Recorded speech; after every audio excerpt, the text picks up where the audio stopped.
क्रिस्का recording studio Ekangar सराय। रोजा कोनवा कर आगे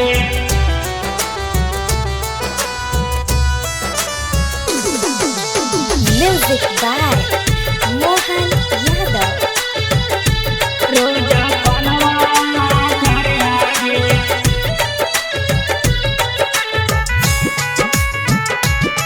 प्रेजेंटेड बाय क्रिस्का फिल्म्स। पहले से ज्यादा गे पगली तोरा मानो हाली गे आगे मानो हाली गे आगे मानो हाली गे आगे मानो।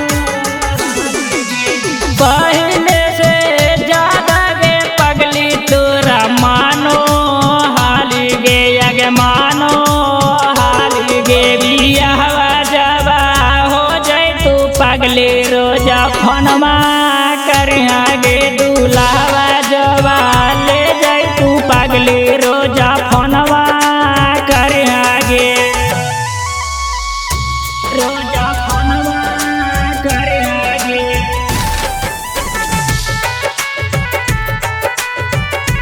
रोजा फनमा कर आगे।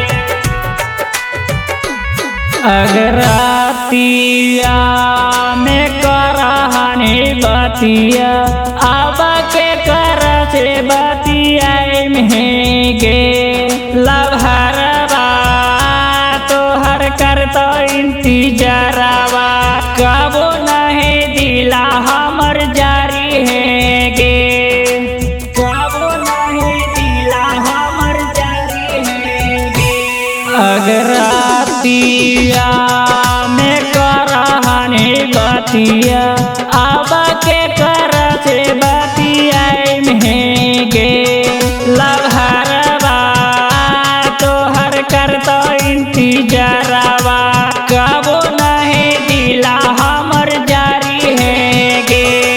आगे बात करे लगी कि चना रूम के कोनवा धरिया गे आगे कोनवा धरिया गे बिया जबा हो जाए तू पगली रोजा फनमा कर आगे दूल्हा जबा ले जाए तू पगली रोजा फनमा कर आगे रोजा फनमा कर आगे।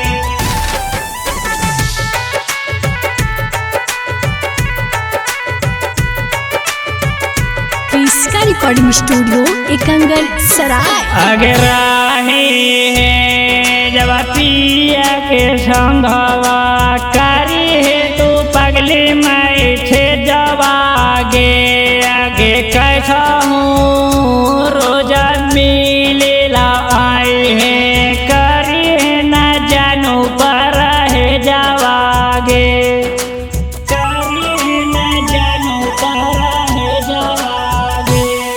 अगर राही है जब पिया के संगवा करी है तू पगली मैं छे जवागे आगे कैसा हूँ रोजा मिलेला आए हैं करी है न जानू पर है जवागे।